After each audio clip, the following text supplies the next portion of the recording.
4.13 총선이 막을 내렸습니다. 제주에서도 치열한 접전이 펼쳐졌는데요. 그 결과 제주 선거사상 최초로 더불어민주당이 4연속 3석 석권이란 진기록을 세웠습니다.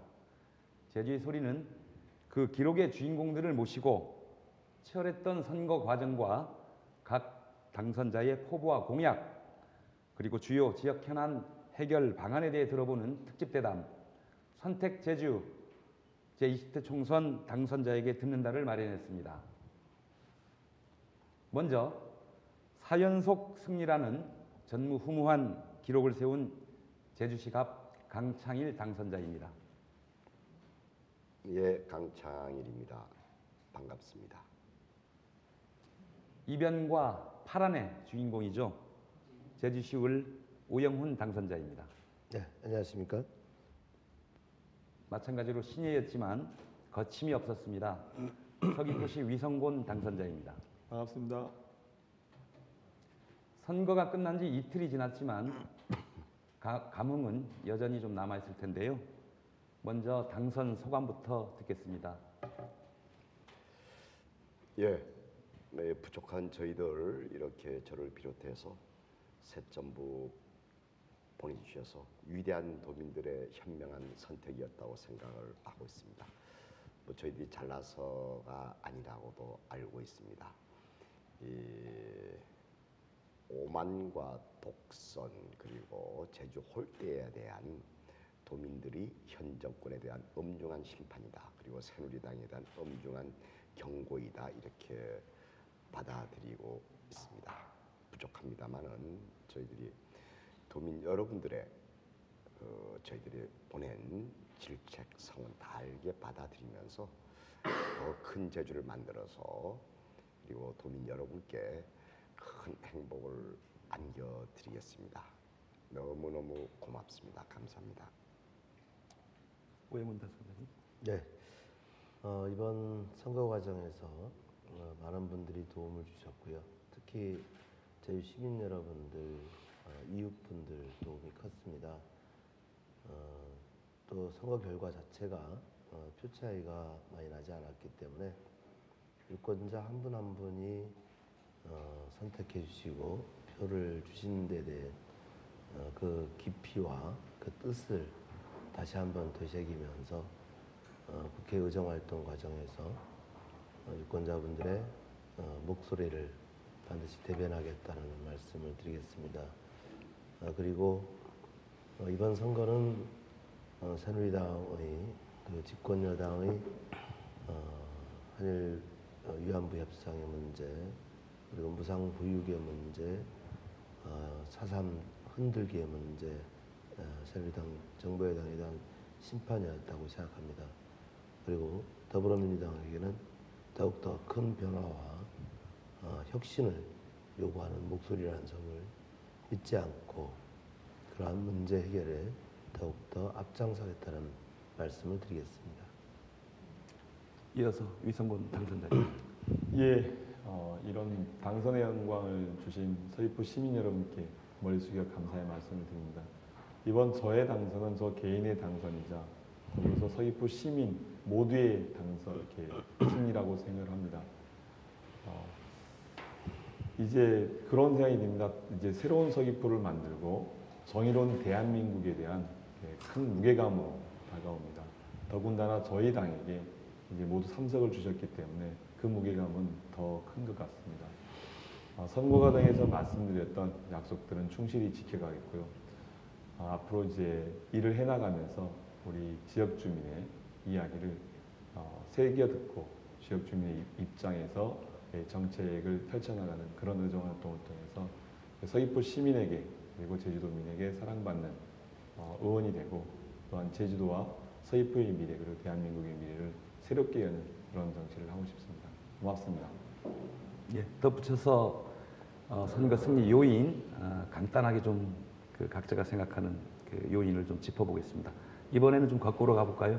위성곤 당선자님. 예, 저는 이번 이제 선거가 그 우리 사회에 대한 변화에 대한 갈망이었다고 봅니다.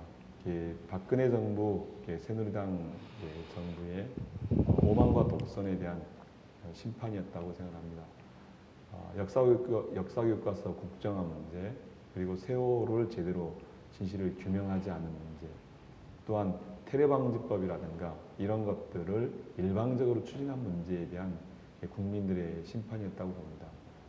더불어서 부해불평등이 지속화되어지고 있는데 이 문제를 해결하지 못하고 경제 문제를 해결하지 못한 것에 대한 이제 이런 변화를 심판에 대한 변화를 이제 유권자들께서 표로 저에게 주셨다고 봅니다. 아울러서 서귀포에 이제 새로운 젊은 리더십이 필요하다. 이주민이 오면서 활기가 넘쳐난 도시의 공간에 뭔가 새로운 임팩트 있는 이런 사업들이 필요한데 이런 것들을 해낼 수 있는 사람이 이제 저라고 판단해 주시는 것 같습니다. 그래서 그러한 변화의 지점이 저를 당선으로 이끌었다고 생각하고, 또 하나는 이제 지난 10년 동안 의정활동을 통해서 지역 주민들과 소통을 해왔던 것이 주요 요인 중에 하나라고 생각합니다. 이제 앞서 말씀드렸던 것을 잘 정리하고 그것을 잘 받들어서 앞으로 이제 의정활동을 하는데 일을 해나가겠습니다. 오해문답. 네. 크게 세 가지로 말씀을 드릴 수 있을 것 같은데요.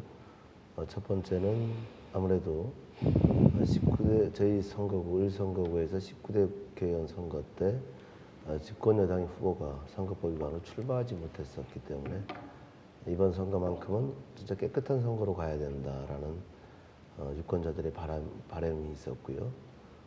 그에 발맞춰서 저 또한 예비후보 등록 당시부터 깨끗해서 좋아요라는 캐치프레이즈를 내걸고 선거운동을 해왔습니다. 깨끗한 선거, 깨끗한 정책, 그리고 또 새로운 선거운동 방식, 뭐 이런 부분들이 유권자가 생각하는 낡은 정치를 타파하고 새로운 정치로 대한민국의 미래를 밝혀달라는 요구에 부응하는 것이었고요. 두 번째는 SNS를 통한 새로운 유권자와의 소통 방식에 힘입은 바가 크다고 생각합니다.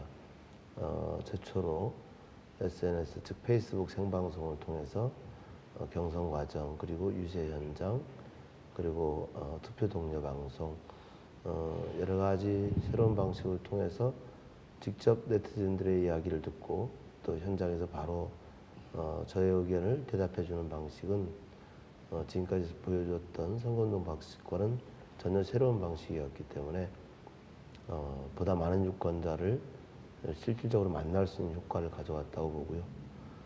세 번째는 아무래도 제가 지난 4년 전 국회의원 경선에서 패배한 이후에 마을마다 구석구석을 돌아다니고 그리고 정책과 비전에 대한 검토, 또 이제 블로그 이웃 인터뷰 등을 통해서 만났던 저희 이웃들과의 대화의 내용, 그 속에서 얻은 지혜, 그리고 정치에 대한 새로운 발견, 이런 부분 크게 세 가지가 승리의 요인이라고 얘기할 수 있습니다. 감사합니다, 선생님. 예, 우선은 저 같은 경우는 이미 삼선을 했기 때문에 심판을 하게 되죠. 그래서 과거에 12년 동안 일을 잘했느냐 못했느냐 이 문제 가지고 심판을 이제 받는 것이죠. 그런 속에서 많은 분들이 이것저것 일을 잘했다, 많이 했다, 뭐 이런 평가를 우선 내려준 것 같습니다. 그리고 두 번째로 가게 되면 이제 참 초선 의원님들 참진성, 열정, 패기를 가진 이 초선 의원님들과 함께 다선 의원의 그 필요성을 유권자들이 느꼈던 것 같습니다. 그래서 정치 1%의 한계를 극복하기 위해서 한 사람 정도는 다선 의원이 필요하지 않느냐, 이런 것들이 유권자들께서 느껴서 저를 지지해 주신 것 같고요. 그 다음에는 뭐 역시 인물론으로 들어가겠죠.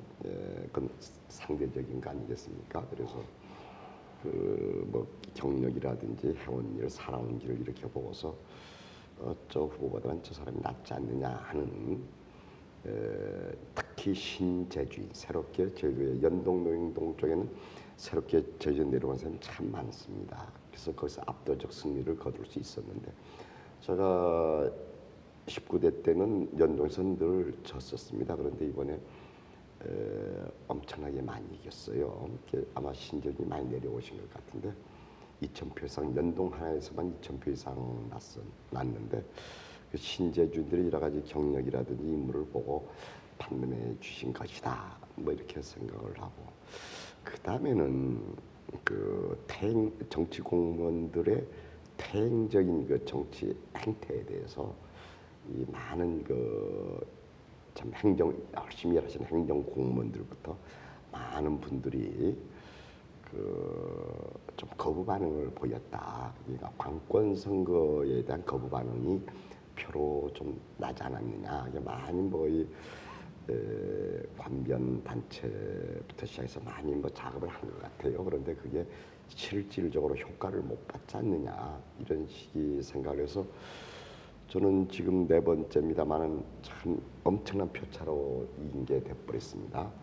뭐 그전에 뭐 6,000표, 7,000표밖에 못 이겼었는데 이번 무려 12,000표 정도 이겼는데 그러한 그 민심이 저한테 이제 또 이 표로 연결됐다 이렇게 생각을 하고 이 언론에서 많이 참 박혀줬는데 특히 제주 소리 같은 경우에 저는 뭐 제주소리를 한 번도 못 봤습니다만은 들으면 제주소리를 통해서 진실이 많이 박혀졌다. 특히 공유지 또 재산 문제 이런 문제에 대해서 뭐 국이 이런 것들을 어떻게 공무원들이 매입할 수 있느냐 뭐 이런 것들이 많은 유권자들에게 알려져서 아마 저는 뭐 여기뿐만 아니라 모든 언론들이 사회정의 실현이라고 하는 그런 대승적 차원에서 진실을 밝힌 것 같습니다. 그래서 이 언론 사회정의 아름다운 세상을 드리고 공정한 세상을 만들기 위해서 이 헌신하여 주신 노력해 주신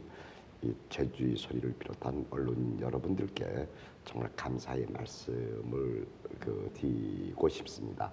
국민의 알 권리이기 때문에 더욱더 값졌다 이렇게 생각을 하고 있습니다. 예. 잘 알겠습니다. 면전에서 제주의 소리 말씀을 하시니까 좋다고 들었습니다. 예, 잘 알겠고요. 공약 얘기로 좀 들어가 보죠. 선거 과정에서 그 세 분 모두 여러 가지 공약들을 발표를 하셨는데 국회에 들어가면 이것만은 진짜 좀 꼭 좀 이행하고 싶다 이런 공약이 있으면 한 가지만 말씀해 주시고 그 배경을 짧게 좀 설명해 주십시오. 드릴 질문들이 많아서 좀 짧게 가급적 이렇게 좀 해주십시오. 이번에는 우리 오영훈 당선자님 먼저. 네. 민간임대주택법이라는 게 있습니다. 이 법에는 어떤 관련된 내용이 규정되어 있냐면 임대주택에 사시는 분들이 어떤 방식으로 이제 운영을 할 수 있다 뭐 이런 내용인데 핵심은 지금 제가 문제 제기를 시민들한테 들었는데요. 임대 아파트에 사시는 분들이 매년 임대료 인상을 매년 5%씩 하고 있더라고요. 이게 왜 이럴까? 보통 전국주택물가지수라고 이제 한국은행에서 다 조사를 해서 발표를 하는데 보통 3.5% 정도 물가지수가 나옵니다. 그러면 그 정도 수준에서 이제 임대료 인상이 이루어져야 되는데 매년 5%씩 인상을 하더라고요. 그래서 이 문제를 좀 짚어봐야 되겠다 생각을 했던 거고요. 그래서 임대료 협상의 주체가 없는 겁니다. 이제 시행사가 시공사가 일방적으로 결정하게 되어 있는 구조여서 임차인 대표자회가 구성할 수 있다로만 되어 있기 때문에 임차인 대표자회를 구성을 안 하는 겁니다. 그래서 일방적으로 인상을 하는데 법률에 의무조항으로 이걸 놓아야 되겠다 생각을 하는 거고요.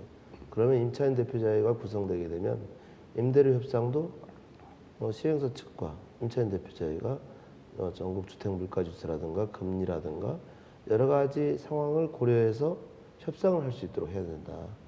그런 방법으로 임대료 문제를 좀 잡아나갈 필요가 있다고 보는 거고, 두 번째는 임대 아파트의 경우에 자치의 구성이 안 됩니다. 자치의 구성이 안 된다는 거는 뭐 예를 들어서 부녀회도 없고 노인회도 없고 청년회도 없고 그러면 이게 마을 공동체인데 아파트 공동체인데 이 공동체를 운영할 수 있는 단위 자체가 없다는 거죠.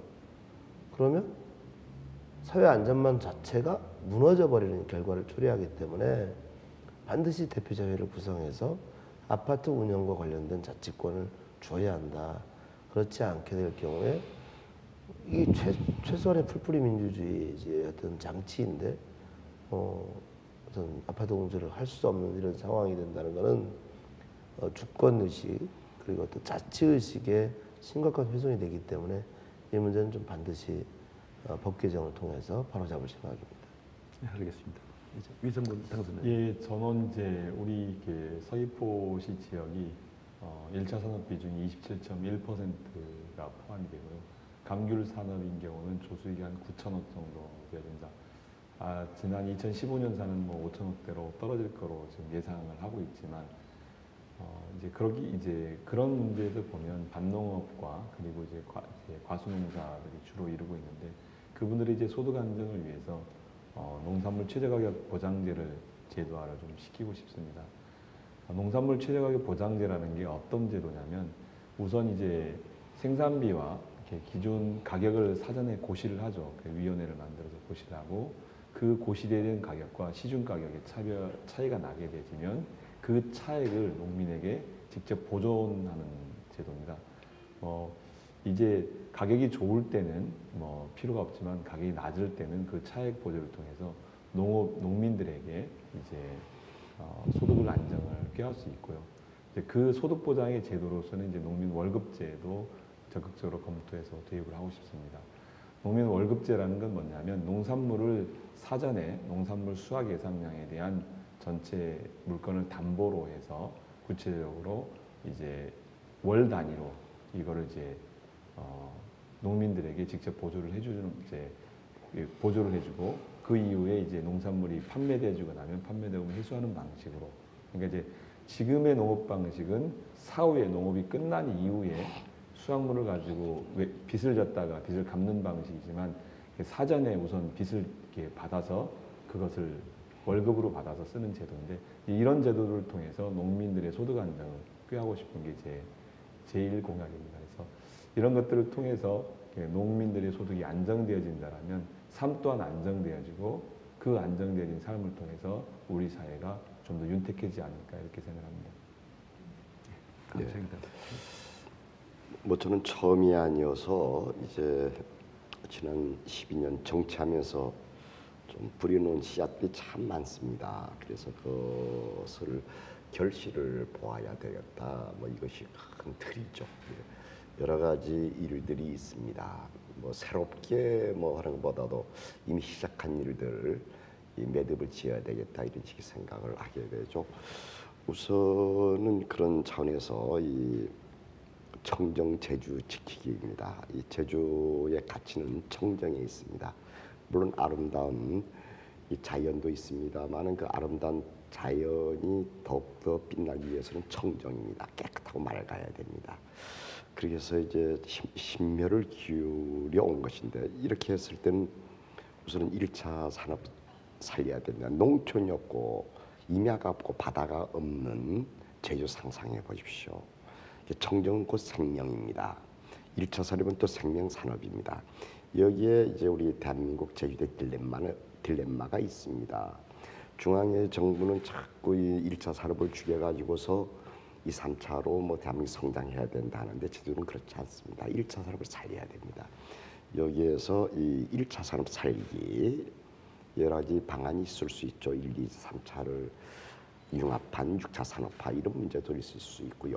다음에 우리가 큰 캐치프레이즈로 내세운 게 탄소 없는 섬입니다. 이것도 청정 제주 지키기입니다. 여기서 시작한 일들이 참 많이 있습니다. 저희가 한 10년 전부터 줄곧 주장해 왔는데 그것을 가지고 이제 제주 오금민 지사 때에 이것을 정치로 채택해서 2030년도에는 탄소 없는 섬 만들겠다 슬로건을 내세웠는데 이제 그것이 제대로 진척돼야 되겠습니다. 그렇게 하기 위해서는 우선은 이 청정 에너지가 보급돼야 됩니다. 제주도에만 LNG가 없었습니다. LNG가 LPG 어저께도 LPG 사고가 터졌던데 그리고 LP가 비싸고 청정하지가 않습니다. 그래서 LNG는 안전 문제가 있고 또 이 연료비가 아주 쌉니다. 그래서 제가 심려를 기울여서 이제 LNG 한 5,400억 이상 되는 돈을 투입해서 LNG 인수기지 만들고 있고 LNG 발전소도 이제 만들어진다 삼양하고 이 한림 쪽에 그렇게 되면은 값싼 연료비 그 청정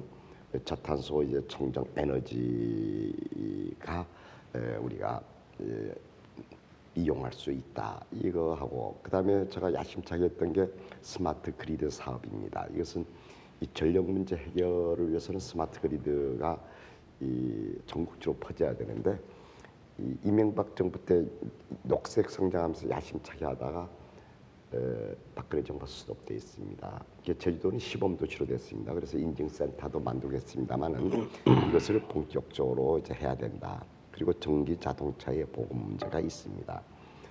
그 이 신재생 에너지, 풍력, 태양광을 이용한 신재생 에너지가 많이 보급돼야 됩니다. 이런 것들이 전부 이 청정 제주 지키기의 사업들이다 이렇게 생각해서 이미 시작해놓은 걸 결실을 맺겠다 이렇게 생각을 하고 그 다음에 뭐 4.3 특별법 만들어서 완전한 진상규명과 명예회복 이 문제도 있고 또 4.3 특별법, 4.3법 우리 4.3 특별법, 4.3이 아니라 제주 특별법 여기에 대한 이제 점검해서 이제 고칠 건 고쳐야 된다 이런 것들도 있을 수 있는데 뭐 이상 간략하게 말씀을 드리죠. 네, 잘 알겠습니다. 우리 강 당선자님께서 말씀을 했지만 4.3 문제 또 짚고 넘어가지 않을 수 없습니다. 시기적으로도 그 4.3 희생자 재심사 문제가 이번 총선에서도 쟁점이 좀 됐었는데요. 세 분 모두 4.3과는 뗄래야 뗄 수 없는 관계 아니겠습니까? 4.3 연구소 소장님, 이사장님 역임하셨고 또 우리 두 분은 총학생회 회장도 역임하셨지만은 또 유족이에요. 유족이시기도 하고 조부, 증조부. 예, 그렇죠. 학생운동 시절에 또 4.3 문제 해결을 위해서 또 진력을 하셨고 해서 정말 불가분의 좀 관계를 좀 맺고 있습니다. 근데 이게 쉽지는 않을 것 같아요. 4.3 요 재심사 물론 당연히 뭐 처리하는 거 뭐 해야겠지만 어떻게 좀 막아내시겠습니까? 요 재심사 문제. 예,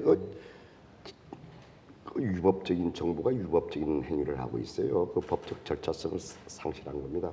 말도 안 되는 얘기를 하고 있어요. 그런데 새누리당 이번에 그 재심사 의뢰한 새누리당 후보가 정종섭 장관이 이번 국회의원 됐어요. 또 전희경이라고 그 이상한 분인데 막 4.3 흔들기 한 이런 사람들이 당선됐어요. 그래서 새누리당의 정체성이 그런데 나타나는 겁니다. 그래서 4.3 영령들이 좀 화가 나 있죠. 좌정하지 못합니다.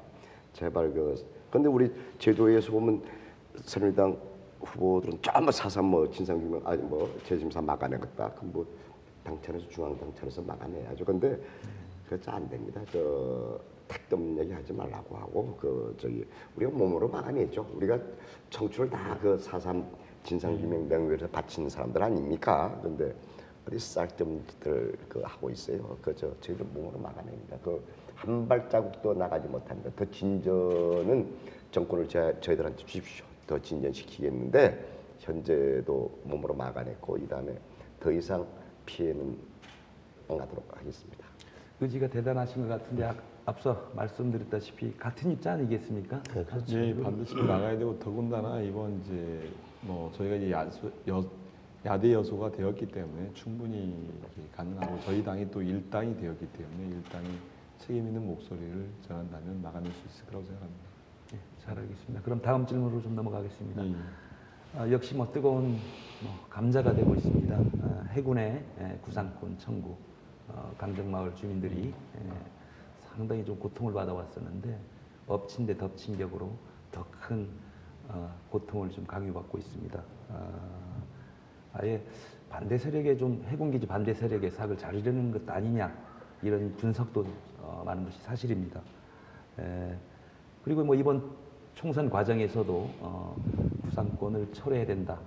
여기 계신 세 분 말고도 모든 후보들이 공이 다 그렇게 그런 입장들을 내셨는데 역시 이 또한 그렇게 호락호락한 문제는 아니다. 이런 얘기들이 좀 있어요.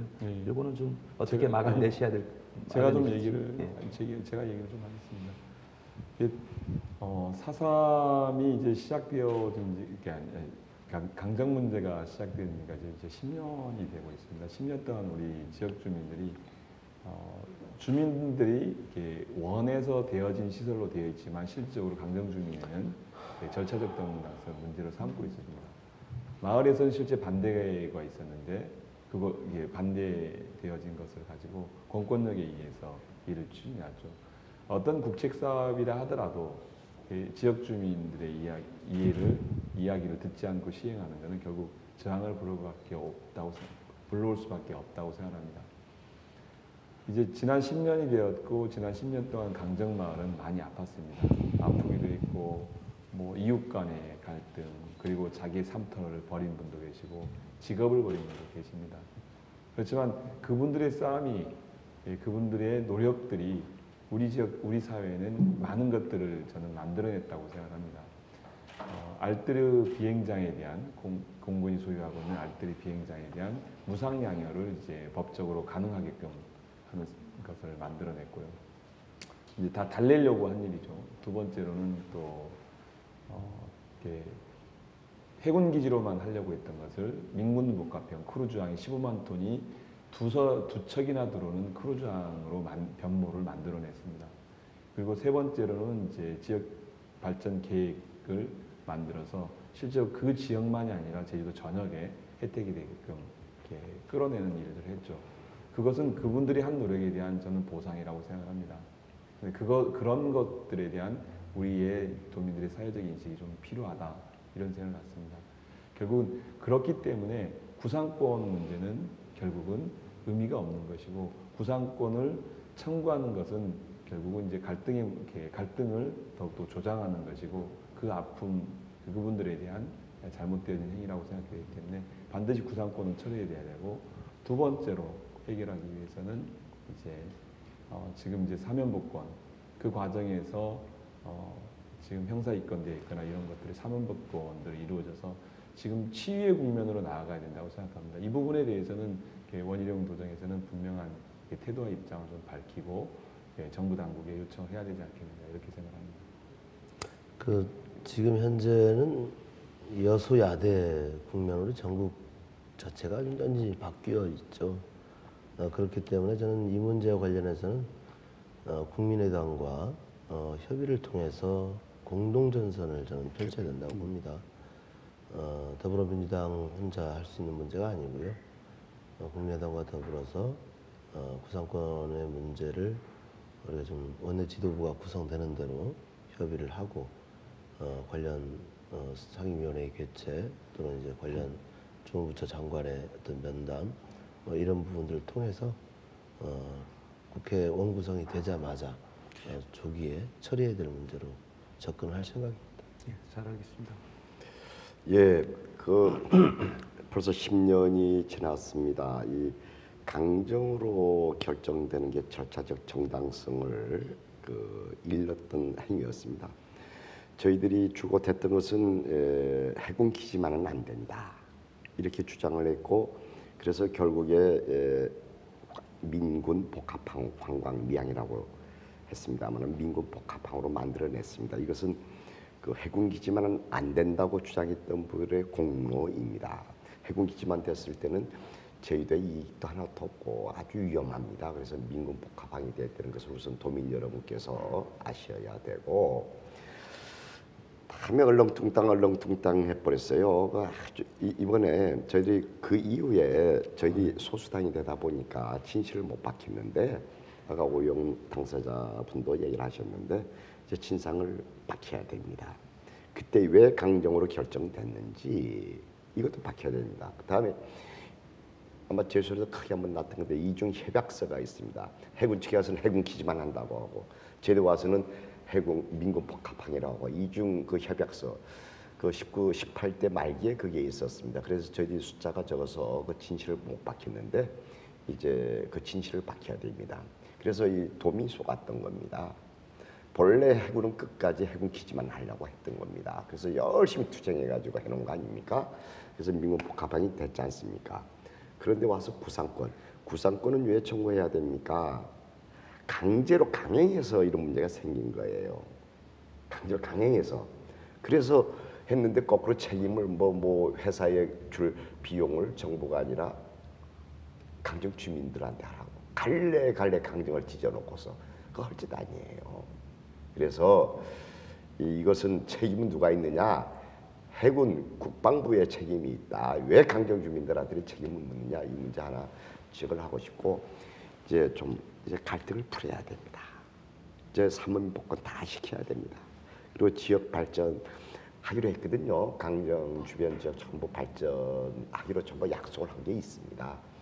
차근차근히 사면복권 다 시켜 구상과 같은 뚱딴지 같은 헛소리들 하지 말고 저 지역 발전되도록 이제 치유를 해야 되거든요. 이것은 국회 국가적 처리해서 할 일이고 현 원도 정도 적극적으로 피하지 말고 뒤에서 꼼지락꼼지락 하지 말고 적극적으로 나서서 하시라. 그래서 중앙정부 청와대도 얘기하고 해서 국방부도 만나고 하시라. 저희들도 열심히 뒤에서 도울 테니까 좀 제발 좀 이 갈등 좀 해소됐으면 좋겠습니다. 잘 알겠습니다. 정치 지형도 이전과는 많이 바뀌었죠. 예, 바뀌었습니다. 오 당선자님께서 예, 말씀을 잘 알겠습니다.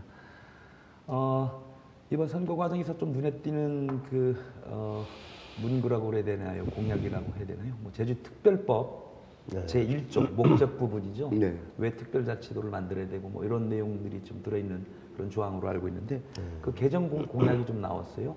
시민사회에서도 좀 그런 필요성을 좀 제기한 것 같고 근데 아직도 그 내용을 잘 모르는 도민들이 좀 계실 것 같아요.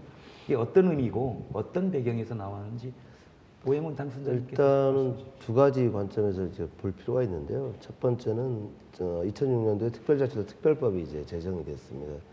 그 내용 중에는 첫 번째는 저희들 고도의 자치권이 보장되는 이제 행정 단일계층으로 만들자 자치권을 이렇게 부여한다는 측면에서 단일계층과 관련된 이제 내용이 좀 들어가 있는 거고요. 그러면 이게 과연 풀뿌리 민주주의를 이렇게 보완하고 있는지 부족한지 이에 대한 또 지적도 있지 않습니까? 그래서 이 부분에 대해서 어떤 방식으로 해야 될 것인지 고민이 필요한 것이고요.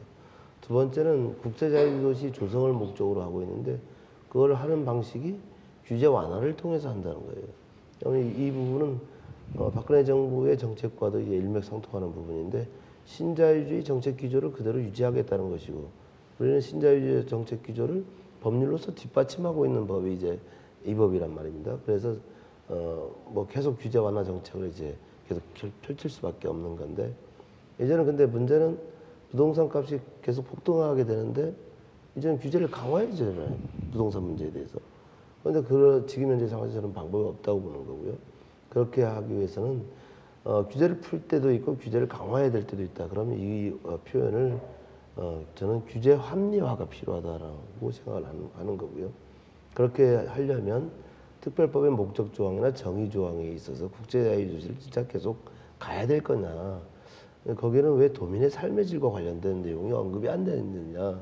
이런 지적이 있는 겁니다. 그래서 지난 10년 동안 유지해왔던 정책을 되돌아보고 앞으로 향후 10년 또 향후 100년을 내다보는 비전이 새롭게 필요한데 그것을 단순히 뭐 당선자 내지는 뭐 의원 몇 명이 이제 발의하는 게 아니라 더불어민주당 내에 그와 관련된 특별위원회를 구성을 해서 대한민국의 어떤 권위 있는 전문가들의 의견도 듣고 또 저희 도민들의 의견도 좀 들으면서 그런 개정의 방향과 개정의 내용에 대해서 심도 있는 준비를 해야 됩니다. 1년 이상 준비 과정이 필요하고요. 그런 과정 속에서 특별법의 개정이 이루어져야만 향후 또 대통령 선거 이후에 저희도의 어떤 발전 비전 전망 이런 부분들을 구체적으로 세워나갈 수 있다고 생각합니다. 뭐 좀 더 첨언하면 이게 첨언해야 돼요.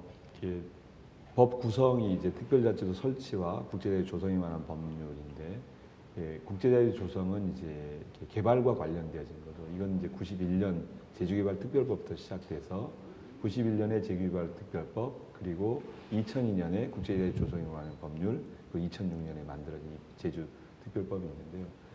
91년에 이제 우리 서귀포에서 양흥찬이라는 선배가 이제 분신을 하면서 제주개발, 제주형 하와이 관광 안 된다 이렇게 했던 그런 것들이 반영되어서 거기는 어떻게 되어 있냐면 도민의 이익과 도민의 삶의 질을 향상시키기 위해서 이 법을 만든다라고 되어 있는데 법의 목적이 2006년에 만들어진 법률에는 국가 이익에 이바지하기 위해서 이 법을 만든다고 되어 있거든요. 개발의 목적 자체가 도민의 이익이 아니라 국가 발전에 있는 거죠. 그러니까 도민의 삶은 살필 수가 없는 거죠. 우리 오영훈 당선자가 말씀했듯이. 그렇기 때문에 반드시 이 법의 목적 개정은 필요하다고 보고 그것에 대한 의견 수렴 절차는 우리 오영훈 당선자가 말씀하는 방식대로 해나가는 게 중요하다고 봅니다. 예, 조금 저도 첨언 하면은 이렇습니다. 오영훈 당선자가 얘기하는 특별자치부 전체. 그러니까 이거죠. 국제자유도시는 목적입니다. 특별자치도는 국제자유도시 우뚝 설 수 있도록 이 특별자치를 준다 하는 그 수단입니다. 그래서 특별자치도 전체가 점검해가지고 지금 고쳐야 된다. 이 손해보는 게 세제가 바뀌어서 손해보는 게 좀 많이 있습니다. 이건 전부 이 과학적으로 분석해봐야 됩니다. 그리고 목적 조항 얘기는 바로 저기 이 당선자님이 잘 말씀하셨는데 이게 지금 그냥 JDC를 제대로 이관해야 된다는 말이 나오거든요. 지금 1,000억 정도 이상이 나오는데 국가 발전에 이바지한다만 있고 목적 조항에 제주도에 이 복리 증자는 이게 없어요. 그러니까 그들 함부로 쓸 수가 없습니다. 지금 그 목적 조항을 첨가하게 되면은 이거는 이 JDC가 이제 지금 수익금 올려는 것 제대로 갖다 쓸 수 있다. 그래서 그 특별히 전체는 시간 걸리더라도 아까 목적 조항 하는 거는 빨리 할 수도 있을 것 같습니다. 예. 그 좀 시일이 지나서 그러는지 모르지만 아까 위성곤 당선자께서 그 지적하신 내용 상당히 좀 공감이 좀 가는 것 같습니다. 도민의 삶의 질이라는 예. 부분이 있고 없고의 차이 이게 중요하죠. 뭐 아주 문과 하나 중요하죠. 차이가 예. 아니라는 걸 말씀이시죠. 예. 흥분하지 마시고요. 잘 알겠습니다. 저 같은 맥락의 그 질문입니다. 제주 미래를 새로 설계해야 된다는 의견이 좀 많이 나오고 있죠. 아까 당선자님께서는 이제 청정이라든지 뭐 환경 뭐 이렇게 말씀하셔 주는데 제주 앞으로 좀 어떻게 나가야 된다고 보십니까? 이번은 이제 강 당선자님하고 위성용 당선자님. 예, 그 아까도 말씀드렸는데 이 청정을 어떻게 해서 지키고 더 청정하게 만드느냐 이게 우리의 모든 과제가 아니냐 이렇게 생각되고요. 제주가 지금 인기가 좋습니다. 전 세계적으로 아름답고 볼거리도 있고 먹거리도 있고 놀거리는 좀 부족합니다만은 그래서 세계에서 제일 아름다운 섬, 제일 깨끗한 섬 만드는 게 이제 제주 가치 다이아몬드 아닙니까? 보석 아닙니까? 그런 속에서 또 너무 인기가 좋다 보니까 외국인 자본들이 많이 들어오고 있죠. 이런 속에서 걸핏 잘못하면 뭐 활락의 섬으로 만들 수도 있고 뭐 무슨 도박의 섬으로도 만들 수 있고 여러 가지 위기입니다. 또 외국인 투기 자본이 엄청나게 중국 부대시에 제대로 들어있기도 합니다. 이 고용과 창출되는 투자 자본, 건전한 투자 자본이 돼야 되는데 이제는 아주 이 땅 장사하기 위해서 오는 이 외부 자본도 많아서 오히려 이게 이제 위기다 이런 문제에서 집값 문제, 저 부동산 가격하고 연결돼 있어 이런 문제를 지켜내는 것도 이제 우리가 잘 점검해서 막아내는 것도 중요하고 지금 저희들은 특히 더 오픈돼 버렸습니다. 전 세계 개방돼 버렸습니다. 특히 FTA 가지고 이제는 소합병조로 너무 방어적으로 하지 말고 중국이라고 하는 큰 시장을 겨냥하는 그런 식의 전략도 우리가 필요하지 않느냐. 우리가 한 20억 인구 배우지를 갖고 있는 제주라는 것. 여기서 좀 공격적으로 우리도 마케팅할 필요가 있다. 이렇게 생각을 하고 있습니다. 이 전략, 이 위기를 어떻게 기회로 우리가 승화시키느냐 지금부터의 과제인 것 같습니다. 예, 우리 이제 제주가 이렇게 많이 이제 관광을 받고 있죠. 관광을 받고 있고 관광객이 1,300만까지 이렇게 오고 있는 상황인데 이 제주가 저는 지금 좀 잘 나가고 있는 편이라고 생각합니다. 관광객도 많이 오고 인구도 유입이 되고 있는데 그럴 때 새로운 100년을 준비해야 된다고 합니다. 구체적으로 어떤 부분에 구체적으로 준비할 것인가. 기본적으로는 저는 문화라고 생각합니다. 문화 산업을 어떻게 제주 전체가 이끌어내는가 산업적으로. 이거는 이제 뭐 우리가 섬이라서 떨어져 있기 때문에 사실은 이렇게 농산물을 생산해서 판매하는 데는 사실은 이제 물류비가 많이 듭니다. 물류비를 들지 않고 판매할 수 있는 것, 저는 문화자산이라고 생각합니다.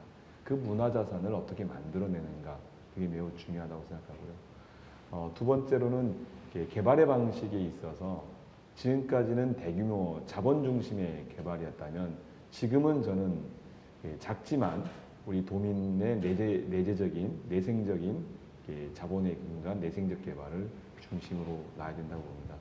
100년 후에 대규모 리조트가 필요한지 안 한지에 대한 판단이 필요하다고 봅니다. 대신에 그 부가가치를 어떻게 높일 것인가 그것에 대한 이제 고민을 통해서 새로운 미래 비전을 만들어야 된다고 생각합니다. 여기 이제 뭐 우리 강창일 당선자님께서 말씀했지만 자연 지켜야 되고 우리 농업 지켜야 됩니다. 저는 그게 기본이고 그 안에 거기에 이제 문화라는 콘텐츠를 넣는 것. 그런데 이거를 뭐 그냥 단순하게 그냥 뭐 문화 행사 지원하고 이런 형태가 아니라 구체적인 전략과 계획을 갖고 저는 추진했으면 좋겠습니다. 실제적인 세계적인 예술가들이니까 청년 예술가들, 청년 문화가들을 오게 만드는 방법, 오면 또 그들을 어떻게 이 안에서 창작 활동을 할 수 있게끔 지원하는 체계를 만든다든가 이런 것들을 통해서 새로운 문화산업 기반을 만들어낸다면 앞으로 이 잘 나갈 때 그런 준비를 해놓는다면 좀 어려워질 때 새로운 농장으로 만들어지지 않을까 이렇게 생각합니다. 하나 더 말씀을 드리고 싶은데 지금까지 개발의 방식이나 이제 발전의 방식을 얘기할 때 와야 될 사람, 올 사람, 오지도 않았지만 와야 될 자본 이걸 가지고 정책을 주로 연구를 했단 말입니다. 근데 이미 살고 있는 제주 도민, 이미 제주도에서 기업 행위를 하고 있는 우리 기업들 이 분야에 대한 정책적 지원은 고민을 안 했던 거예요. 지금 비정규직 비율이 제주도에 가장 높습니다. 제주도가. 그럼 비정규직 비율을 어떻게 줄이고 그리고 좋은 일자리를 어떻게 많이 창출할 것인가 이런 방식으로 가야 되는 거예요. 기업의 경쟁력을 어떻게 높여줘서 어떻게 더 많은 일자리를 창출할 수 있도록 해줄 것인가 또 지방세를 어떻게 더 많이 거둘 수 있도록 할 것인가 문제죠. 근데 우리는 있지도 않은 정책 고민을 지난 10년 동안 너무 많이 했다는 얘기죠. 이미 살고 있고 이미 기업 활동을 영위하고 있는 이분들의 경쟁력을 어떻게 키울 것인지 관점이 바뀌어야 된다. 이동돼야 된다. 그렇지 않으면 제주의 미래 좀 어두울 수 있다. 저는 그렇게 생각합니다. 하나만 더 말씀을 드리면 1차 산업의 경쟁력 부분에서 생물을 중심으로 한 이제 산업 중심으로 운영을 해왔는데 농산물의 수산물의 이제 10% 정도는 가공할 수 있는 가공 산업을 적절히 육성해야 된다고 봅니다. 이 가공 산업은 결국은 일자리도 만들어내고 1차 가공만 하면 10배 부가가치를 만들어낸다고 합니다. 그 부가가치가 결국은 지역의 소득으로 떨어지는 거거든요. 그렇기 때문에 가공 산업에 대한 이제 주도 면밀한 발전 계획을 갖고 저는 가야 된다. 그래야 우리 제주가 앞으로 먹어 살 수 있다 이렇게 생각합니다. 예, 잘하겠습니다. 너무 그 무거운 주제만 던진 것 같아요 여태까지. 그래서 이번에는 가볍지만 그럼에도 결코 가볍지만은 않은 맞춤형 질문을 좀 던져보겠습니다. 두 분하고 우리 강창희 당선자님하고 다른 질문입니다. 먼저 두 분께 좀 질문을 드리겠습니다. 선거 과정에서 이제 여당 후보들이 야당 이호는 힘이 없다 이런 논리를 펼치지 않았습니까? 더군다나 두 분은 지금 초선이고요. 그런 그 주장 어떻게 좀 반박을 하시겠습니까? 아니면 돌파할 자신이 있습니까? 우리 오영훈 당선자부터. 초선 벌써 바뀌었잖아요. 뭐 초선의 한계 있죠 분명하게. 근데 뭐 여당 후보가 돼도 초선인 거고 야당 후보가 돼도 초선이죠. 똑같은 초선이고요. 특히 박근혜 정부 하에서 여당 초선 의원은 할 수 있는 일이 저는 더 없다라고 생각을 하고요. 그런데 야당 초선 의원이긴 하지만 저는 뭐 우리 강창일 의원님 계시지만 오히려 17대 국회에서 이제 국회의원 보좌관을 지내고 국정 운영의 시스템과 도정 운영의 시스템을 저는 뭐 다 같이 공부를 한 상황이고요. 그리고 지금 여소야대 정국인 상황에서 오히려 야당 후보가 더 힘이 세죠. 야당 의원이. 뭐 저는 절대적인 상황이라고 보고요. 이미 그러한 부분들을 도민과 시민들께서 판단을 하시고 선택을 해주신 거라고 믿습니다. 그리고 초선이긴 하지만 저는 어떤 국회의원 예비후보 경선 과정에서 또 다선 의원과 또 경선을 또 치렀었고요. 또 그분의 지지를 받으면서 당선이 됐기 때문에 그분이 가졌던 경험과 지혜 그리고 또 1차 산업에서 이제 계속 그 전문적인 역할을 해오셨던 그런 장점들을 또 제가 다 갖고 가기 때문에 그런 걱정 안 하셔도 되지 않을까 싶습니다. 이상곤 당선자님. 예, 우선 저는 이제 10년 동안 지방의회를 했죠. 지방의회 하면서 도정 운영의 방법, 도정에 무엇이 필요한지를 가장 잘 알고 있는 거죠. 중요한 것은 어떤 권한과 권력을 갖는 게 중요한 것이 아니라 일에 대한 열정이라고 생각합니다. 우리 지역의 문제를 현안을 알고 있고 그 현안을 풀기 위해서 백방으로 뛰어다니면 그 문제 해결 안 될 수가 없는 거거든요. 그거는 결국 그거를 동원하는 능력이고 열정이라고 봅니다. 제가 힘이 좀 약해서 안 되면 우리 사선 의원님 강창일 의원님께 찾아가서 의원님 모시고 이거 좀 해결해야 되는 거 아니냐? 예? 좀 해결해 주셔. 그럼 강창일 의원님이 안 된다 하면 싸워야죠. 왜 안 되는지. 왜 나고 싸웁니까? 동네 가서 예? 제주 가서 강창일 의원님께 그렇게 안 했다고 이렇게 얘기하고 결국 이건 동원하는 능력인 거고요. 그래서 저는 그것의 힘의 능력이 아니라 그 어떤 일에 대한 우리 지역 주민의 삶, 도민의 삶에 어느 만큼 관심이 있고 그 문제를 어느 만큼 들여다보는가 그리고 그걸 어떻게 열정적으로 그걸 풀어가는가의 과정이라고 봅니다. 그렇기 때문에 저는 뭐 그런 것에 대해서 별로 신경 쓰지 않습니다. 예, 자신감들이 다 넘치시는데 네. 기대해 보겠습니다. 예, 예. 우리 강창일 당선자님께는 또 다른 질문을 좀 예. 드리겠습니다. 세 분 다 여당이어서 야당이어서. 죄송합니다. 야당이어서 정부 여당과의 그 소통의 창구 그리고 부재를 걱정하는 의견들도 일부에서 있습니다. 예. 저는 그 여당도 해봤고 야당도 해봤습니다. 예. 여당 할 때는 야당하고 혼났습니다. 여당 할 때 말을 못합니다. 청와대에서 정부에서 그럼 가다가 스톱해서 그때 얘기했으면 싶을 때 이거 나 야당 하고 싶어서 죽겠다 이런 얘기를 했었는데 여당 할 때는 여당 하는 대로 여러 가지 할 수 있는 일이 있고 야당은 야당대로 할 수 있는 일이 있습니다. 오히려 정부하고 상대하기는 야당 할 때가 더 좋습니다. 야당 할 때는 정부 관료들 장차관이 우리들 입막을 나고 저희들 예산도 많이 갖다 주고 합니다. 그래서 예산을 많이 갖고 올 수 있었다. 그런 거 하나 있고 또 여야는 자꾸 바뀌지 않습니까? 여야는 벌써 저희들이 제1당이 됐습니다. 이제 지금 공무원들, 정부 관료들은 이제 저희들 눈치 보기에 정신 없어서 이때 우리가 잘 활용해서 이 예산이라든지 정책 많이 만들어내야 되겠다 생각을 하고 또 하나는 그런 게 있을 수 있죠. 우리 그다음에 또 정권은 자꾸 바뀌는 거 아닙니까? 이제 금년도부터 이제 권력 누수가 돼서 금방 대통령 선거입니다. 정권 재창출하게 되면은 이제 큰 틀에서 우리가 이 방향을 세울 수도 있고 또 제주 사람들 키울 수가 있습니다. 중앙에서 관료는 키울 수가 있고 그래서 저는 뭐 여당 야당 해봤는데 뭐가 좋은지를 잘 모르겠습니다. 국회의원이 할 역할이 있죠. 견제, 감시, 정부에 대한 그리고 예산 이런 것들을 국회의원의 본부를 지키면서 하게 되면 충분히 하다. 뭐 힘 있는 여당 의원 그 말이 되는 것 같은데 말이 안 되는 논리입니다. 더 이상 뭐 야당 뭐 얘기할 수가 있습니다. 정부하고 매일 만나야 되니까 국회는 그런 자리가 아닌데 그는 국회의원의 본분을 잘 몰라서 하는 얘기다. 그리고 국회의 실정을 몰라서 하는 얘기다. 이런 식의 생각이 들 때가 있습니다. 예. 우문현답인가요? 예. 예, 또 한 가지 좀 가벼운 질문 좀 하나 좀 던지겠습니다. 세 분 다 좀 각별한 사이로 좀 알려져 있습니다. 우리 오영문 당선자하고 위성군 당선자는 뭐 그러네. 동갑이시죠? 예. 예. 고교 동문이시기도 하고 고대학교 나란히 또 그렇죠 제주대학교 총학생장도 지내셨고 위대한 서기고등학교 출신. 예. 그리고 또 우리 강창일 당선자님하고 오영훈 당선자님은 국회의원과 보좌관으로 제가 모셨습니다. 제가 모셨죠.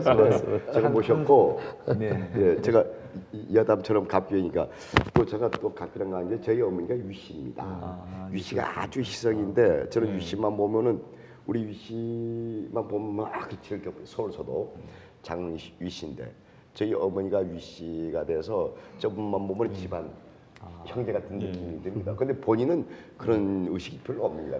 있습니다, 있습니다. 있습니까? 그래서 위씨 보면 아주 희성이거든요. 이게 위나라 위씨인데 그래서 그런 거 있고. 어머니가 참 좋으시죠. 예, 위씨가 대단합니다. 이분은 제가 좀 늦게 됐는데 이번에 유세장에서 얘기했는데 오영훈 이분은 참 탁월합니다. 제주에서 왔는데 서울에 가서 정책보좌관 한 1년인가 2년 했는데 아주 탁월합니다. 벌써 서울에 가서 싹 휘어잡고 이렇게 해서 이분은 제주가 아니고 서울서 컸으면 좋겠다. 서울서 이런 식의 생각을 했는데 어떻게 제주 뿌리를 내려서 고생도 많이 했는데 그때 저는 처음에 만류했습니다. 서울서 정치하는 게 좋지 않겠느냐. 제 사람 하나라도 많이 있으면 좋지 않습니까? 그런데 어디 팔자가 이어서 제도 내려서 하다가 고생도 많이 하다고 이번에 이제 기어이.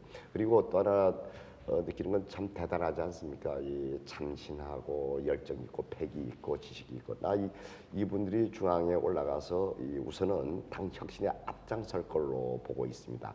그래서 국민의 사랑을 우리 당이 거둬들일 것이다 이렇게 생각을 하고 있습니다. 예, 너무 청산 유수신 것 같습니다. 이제 서로 이제 너무 칭찬해주는 그런 모드로 지금 전환된 것 같은데 질문 마저 이렇게 드리겠습니다. 상당히 당도 같고 사이도 가근하신데 세 분이 의기투합해서 제주 현안 해결에 매진하면 좋은 일이지만 그렇지 않았을 경우에는 또 역효과도 우려된다. 뭐 이런 의견도 있습니다. 아까 이제 말씀 주시는 걸로 봐서는 당연히 뭐 그러진 않을 거라고 보는데 요거에 대해서는 어떻게 생각하세요? 질문이 애매합니다. 이제 사이가 좋은데 예. 일을 잘할 것이다. 예, 의기투합해서 그런데, 이제 제주 현안 해결에 매진한다면 근데 이제 의견이 달라지면 예. 다를 것이다. 이렇게 관계가 가깝기 때문에 의견이 다르더라도 쉽게 조율이 되겠죠. 그래서 더 호흡을 더 잘 맞출 수 있을 거라고 생각되어지고요. 함께 의논해서 우리 지역 현안에 대해서는 늘 그래왔고 이제까지 그리고 인식도 거의 우리 제주의 미래 방향에 대해서도 비슷한 인식들을 갖고 있기 때문에 그런 일은 없을 거라고 생각이 되집니다. 뭐 한마디 해주기야도 할 얘기 없는데. 저기 이렇게 생각해 주세요. 욕심을 부리게 되면은 거기에서 이 사사로운 욕심을 갖게 되면 하거든요. 제가 이 두 분 모시고 다니겠습니다. 그래서 모든 거 다 버리겠습니다. 양보하겠습니다. 이 위원회 선정부터 이런 것 저런 것 그런 게 있을 수 있는데 두 분한테 이제 전부 양보하면은 이 다투고 거리가 하나도 없습니다. 그리고 저희 당은 다른 당하고 다릅습니다. 그냥 협력 체계가 잘 돼 있습니다. 그 전에도 그랬습니다. 그 전에도 잘들 업무 분담을 해서 이렇게 하고 저거 하고 이렇게 그런 부분이 좀 우리 더불어민주당의 아름다운 모습이 아닌가 생각해서 좀 더 염려 놓으십시오. 심지어는 원희룡 도정하고도 힘을 잘 합쳐 나가겠습니다. 저희 발전을 위해서. 이렇게 도민 여러분께서 그런 우려는 하지 않으신 게 좋습니다. 잘 알겠습니다.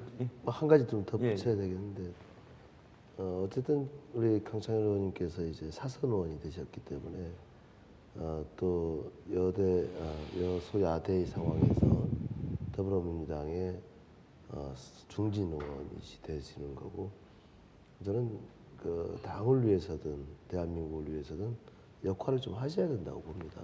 중진 의원은 중진 의원으로서 역할을 하게 될 것이고 또 조선은 또 당 혁신 운동을 또 주도하게 될 것이고 그런 과정에서 오히려 더 큰 시너지 효과를 낼 수 있다. 그게 저희도의 발전과 이익에도 도움이 된다고 생각합니다.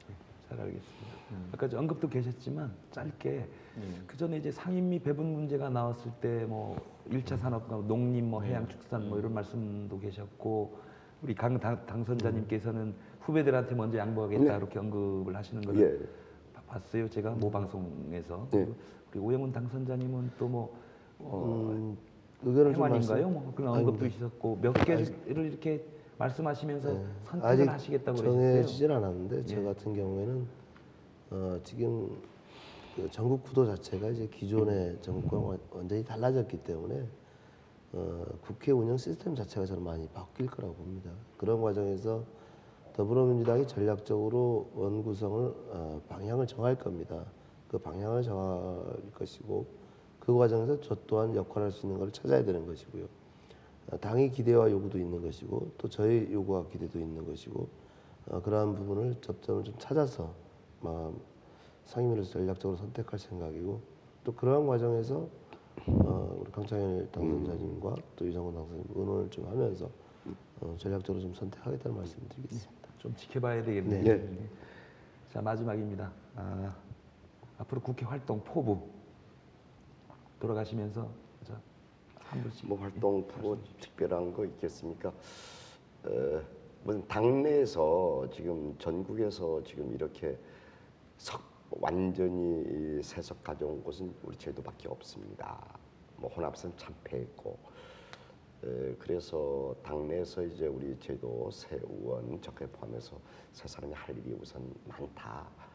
그렇게 하고 또 하나 이제 이 당의 사랑을 우리가 거두어 드려야 되겠다 이렇게 생각. 국민에게 사랑을 받는 정당으로 만들어야 된다 이거 하나 있고. 제도 발전을 위해서 같이 논의하면서 잘 해나가겠다 우려를 씻어드리겠다 이런 식의 생각을 하고요. 또 하나 이 자리에서 참 위대한 도민, 위대한 국민 그리고 참 현명한 스태프 너무 감사해서 어떻게 이 고마움을 다 얘기 못하겠습니다. 그런데 끝까지 저희들 초심을 잡고 열심히 하겠습니다. 이런 각오의 말씀을 드리겠습니다. 네, 지금까지 대한민국 정치는 여야의 극한 대립으로 인해서 국민들로부터 사랑을 받지 못해왔다고 봅니다. 이번 20대 국회에서는 많은 변화가 있습니다. 그 변화의 중요한 내용 중에 하나는 이제 국회가 국민의 신뢰를 받는 대화와 타협이 가능하다는 것을 보여드리기 위해 노력하겠습니다. 여야 구도가 바뀐 만큼 대화와 타협이 국회에서 일상적으로 진행되는 모습을 통해서 국민들의 정치를 바라보는 시선이 조금은 더 편안해지게끔 제가 그 가운데서 역할을 하고 싶습니다. 예, 다시 한번 시민 여러분께 감사의 말씀을 드리겠습니다. 정치가 국민들의 목소리를 듣지 아니하면서 많은 욕을 먹고 있습니다. 이제 시민들의, 도민들의 목소리를 경청하고 그래서 시민들과 소통하는 정치를 해나가겠습니다. 그리고 아울러서 정말 국민이 주인, 주권자를 모시는, 섬기는 정치를 통해서 새로운 정치를 좀 해보고 싶습니다. 우리 당을 비롯한 정치를 개혁하는 일에 앞장서고 싶습니다. 다시 한번 서귀포와 그리고 제주의 발전에 위해서, 그리고 대한민국 발전에 위해서 열심히 일하겠습니다. 고맙습니다. 고맙습니다. 어떻게 보셨습니까? 말씀들을 들어보니까 앞으로 큰 활약이 기대되는데요. 부디 국회에 들어가셔서 선거 공약을 꼭 이행해 주시고 지역 현안 해결과 제주 발전을 위해서도 초심을 잃지 말고 소신을 펼쳐주시기 바랍니다. 감사합니다.